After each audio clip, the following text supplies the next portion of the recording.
দেশের সবচেয়ে বড় দ্বীপ উপজেলা মেহেন্দিগঞ্জের উলানিয়া ঘাট ঢাকা কালীগঞ্জ রুটের একমাত্র লঞ্চ ঘাট হিসেবেই পরিচিত, যেটি সামান্য ভারী বৃষ্টিতেও ডুবে যায়, তলিয়ে যায়, সাধারণ মানুষের ভোগান্তি তৈরি করে। আর এই ভোগান্তি স্বীকার করেই সাধারণ মানুষকে ঢাকামুখী হতে হয় অথবা ঢাকা থেকে কালীগঞ্জের নিজের ঠিকানার দিকে যেতে হয়।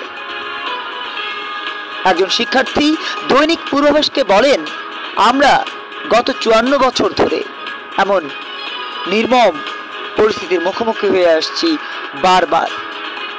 সামান্য বৃষ্টিতেই তলিয়ে যায় এই লঞ্চ ঘাটটি, কারণ বিআইডব্লিউটিএ সহ সংশ্লিষ্ট কর্তৃপক্ষের চরম উদাসীনতা রয়েছে এই ঘাটটির ব্যাপারে। অথচ আমাদেরকে ঘাটের ফি দিতে হয়, আমাদেরকে ঘাটের যেই নির্ধারিত